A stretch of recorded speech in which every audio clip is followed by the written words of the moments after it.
शुरू होने वाला है। आज भाजपा की तरफ से कई बैठकें होने वाली है। वहीं नेता प्रतिपक्ष के नाम पर भी आज फाइनल मुहर लग सकती है।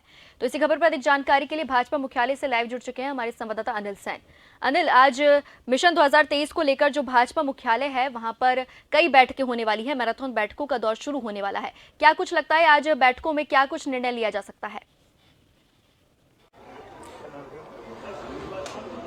देखिए बिल्कुल, और कार्यकर्ताओं का पहुंचने का जो सिलसिला है वो यहाँ पर शुरू हो गया है। मैराथन बैठ के चलेंगे और खासतौर से नवनियुक्त प्रदेश अध्यक्ष सीपी जोशी के पदभार संभालने के बाद में तमाम कार्यकर्ताओं से एक औपचारिक मुलाकात भी यहाँ पर होगी, संवाद किया जाएगा, एक तरह से इंट्रोडक्शन भी इस दौरान होगा। लेकिन उसके आगे मिशन 2023 में पार्टी अब किस तरह से आगे बढ़ेगी उसका एक खाका यहाँ पर तैयार किया जाएगा। तमाम बैठकें यहाँ पर होगी, प्रदेश पदाधिकारी, जिला प्रभारी, जिला अध्यक्ष, और उसके बाद में विधायक दल की बैठक भी यहाँ पर होगी। हमारा एक तस्वीर आपको दिखाते हैं कि अभी रजिस्ट्रेशन यहाँ पर चल रहा है और उसके साथ साथ जो कार्यकर्ता यहाँ पर पहुंच रहे हैं वो भी उनका सिलसिला लगातार जारी है।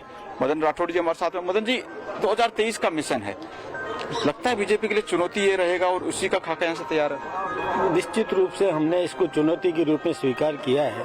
भारतीय जनता पार्टी का शासन आएगा ही। कार्यकर्ताओं में बहुत उत्साह है और जो संगठन में भी जो व्यवस्थाएं बनाई जा रही है जिस प्रकार से, उसका भी पूरा लाभ मिलेगा। केंद्रीय नेतृत्व का भी पूरा लाभ मिलेगा। केंद्र सरकार की जो जनहितकारी योजनाएं हैं उनका हम आम जन तक पहुंचाएंगे, उसका भी जनता में बहुत खुशी है, उत्साह है, उसका फायदा पूरा मिलेगा ही मिलेगा निश्चित। देखिए, कांग्रेस सरकार ओपीएस योजना, चिरंजीवी योजना और खासतौर से हम देख रहे हैं चुनावी साल के अंदर जनता को सौगात देने की कोशिश हो रही है। एक तरफ सरकार की योजना, दूसरी तरफ आप जनता के बीच में जा रही है सरकार की विफलताओं को लेकर, क्या मैसेज होगा पब्लिक के? देखिए, केंद्र सरकार ने जो घोषणाएं की है ना वो जाते जाते की है, उनके पास में समय ही नहीं है उस क्रियान्विति करने के लिए, धरातल पर उतारने के लिए समय नहीं है।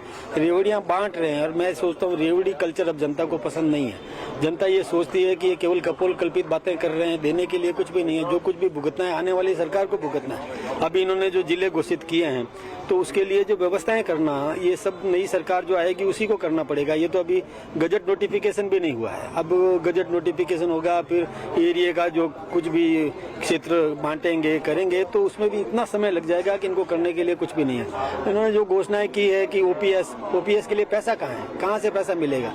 अभी इनके केवल कोनी के गुड़ लगाने का काम, लालच देने का काम ये कर रहे हैं। मैं सोचता हूँ कि एसेट्स बनाने का काम इन्होंने नहीं किया है, केवल लाइबिलिटीज बढ़ाई है जो नई सरकार को ही भुगतना पड़ेगा। और हम इसके लिए भी तैयार हैं कि देखेंगे इनमें से हम पूरा करेंगे, जनहित की जो योजनाएं हैं उनको हम पूरा करेंगे। अगले 6 महीने काफी अहम है भारतीय जनता पार्टी के लिए, खासतौर से कानून व्यवस्था को लेकर मुद्दा बीजेपी पहले से बना रही है। और अभी हमने देखा हाल ही में कोर्ट का जो डिसीजन आया है जयपुर सीरियल ब्लास्ट को लेकर, जनता में उसका मैसेज भी एक अलग है। हालांकि बीजेपी ने इसको मुद्दा बनाया है, सरकार कह रही है कि सुप्रीम कोर्ट में जाएगी, लेकिन फिर भी बीजेपी के पास में बड़े हथियार है। देखिए, ये तो बड़ी आश्चर्य की बात है, ये विडंबना ही कहें, इसको दुर्भाग्य ही कहें कि नीचे की कोर्ट ने जिनको फांसी की सजा दी है और वो बिल्कुल बरी हो जाए। ये तो मतलब क्या हो गया, कैसा इनका सिस्टम है? यानी पुलिस स्तर पर भी जो जांच होनी चाहिए थी, जो तथ्य उसके साथ में लगाने चाहिए तो उसमें कमी रही है। तो मैं सोचता हूँ कि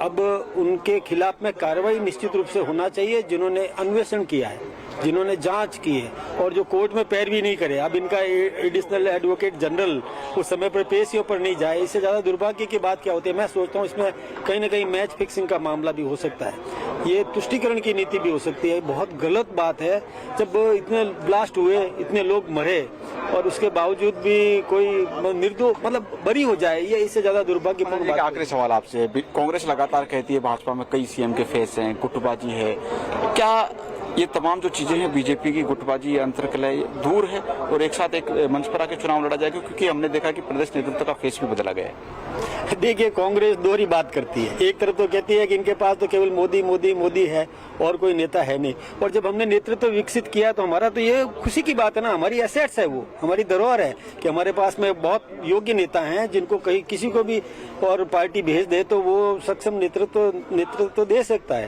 तो ये तो हमारे लिए अच्छी बात है। हमारे यहाँ की अनुशासित पार्टी है। अब आपने गुजरात में देखा होगा ना किस प्रकार से आमूल चूल चेंज किया और बहुत मतलब बहुत अत्यधिक और सीटें जीत करके आए हैं। ये हमारे यहाँ कैडर बेस्ड पार्टी है हमारे यहाँ। ये नहीं है कि लॉलीपॉप पकड़ा दो या किसी को नाराज हो जाएगा, तो ऐसा नहीं है हमारे यहाँ। जिसको भी सिपाही मान करके अपने आप को काम करता है, जिस मोर्चे पर भेजेंगे वहाँ वो अपने मोर्चे पर काम करता है। पुरोहित जी भी हमारे साथ में हैं। कार्यकर्ताओं में जोश किस तरह का है? आप भी आज बैठक में यहाँ पर शामिल होने के लिए आए हैं। रणनीति खासतौर से भारतीय जनता पार्टी हम देख रहे हैं कि काफी अग्रेसिव भी है। नेतृत्व परिवर्तन के बाद में किस तरह से मिशन चलेगा? भारतीय जनता पार्टी आने वाले चुनाव में पार्टी के कार्यकर्ता बहुत ही जोश है। नेतृत्व परिवर्तन का हमारे ज्यादा कोई फर्क नहीं पड़ता है। पूर्व में पार्टी बहुत अच्छा काम कर रही थी और नेतृत्व परिवर्तन के बाद भी काम अच्छा करेगी। आपने अभी जो कार्यक्रम देखे हैं पूरे राजस्थान में जन आक्रोश यात्रा के माध्यम से, वो बहुत शानदार कार्यक्रम रहे। और अभी जो जन घेराव का जो कार्यक्रम है वो भी बड़े अच्छे से चल रहा है। पार्टी के सभी कार्यकर्ता आस्था है कि भारतीय जनता पार्टी की सरकार आ रही है और उसके लिए जी जान से जुड़े हुए हैं। कार्यकर्ताओं में उत्साह है, आप तरह से कह सकते हो, जिस तरह का मैसेज जन आक्रोश लेकर के। कार्यकर्ताओं में बहुत ही उत्साह है। जन आक्रोश रैली को लेके भी उत्साह है और जन आक्रोश यात्रा निकली तो भी गांव-गांव गई और लोगों की समस्या थी उनको यहाँ तक पहुँचाया।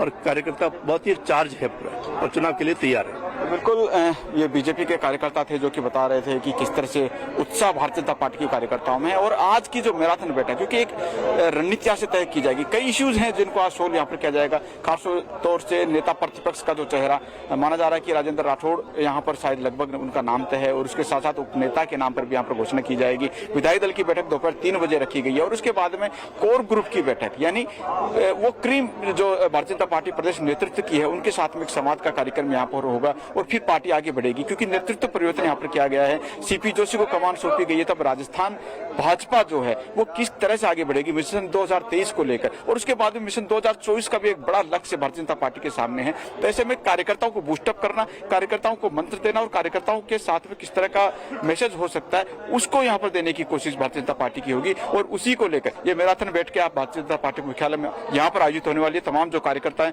वो यहाँ पर पहुंच रहे और थोड़ी देर में हम देखेंगे कि प्रदेश अध्यक्ष, प्रदेश प्रभारी, सह प्रभारी और जो आला नेता वो भी यहाँ पर पहुंचेंगे। बैठकों का सिलसिला जो है वो यहाँ से शुरू हो जाएगा। अनिल, जैसा कि आपने बताया कि आज 2023 चुनाव और इन सबको लेकर के अलावा भी जो है नेता प्रतिपक्ष के नाम पर भी फाइनल मुहर लग सकती है।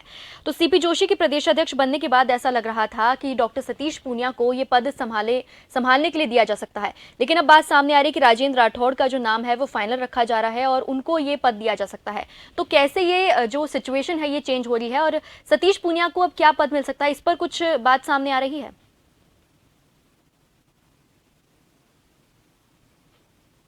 देखिए, राजनीतिक समीकरण है, कहां पर सेट करना है वो पार्टी आला नेतृत्व के पास में यहाँ पर कमान कहीं जा सकते हैं। लेकिन फिर भी नेता प्रतिपक्ष एक बड़ा कद कहीं ना कहीं पार्टी के बीच में होता है। राजेंद्र राठौड़ का नाम शायद इस पर ज्यादा चल रहा है क्योंकि गुलाब चंद कटारिया जो कि नेता प्रतिपक्ष थे उनको असम का राज्यपाल बना दिया गया, तो तब से पद खाली है। तो ऐसे में सोशल इंजीनियरिंग यहाँ पर की जाएगी कि आखिरकार अगर जनरल को नेता प्रतिपक्ष पर दिया जाता है, ST/SC का जो चेहरा है वो उसको शायद उपनेता पर यहाँ पर काबिज किया जा सके। लेकिन फिर भी पार्टी स्तर पर इस पर पूरा मंथन किया जा रहा है। दिल्ली पर नाम भेजे गए थे, उसके दोपहर जब विधायी दल की बैठक होगी 3 बजे, उसमें जो फाइनल नाम यहाँ पर तय है तमाम विधायकों से राय मशुरा किया जाएगा और वहां पर जो एक तरह से विधायकों की राय है वो यहाँ पर ली जाएगी, उनकी सर्वसम्मति यहाँ पर ली जाएगी और वहीं से नेता प्रतिपक्ष और उसके बाद में उपनेता का नाम जो है वो तय किया जाएगा। आपका बहुत बहुत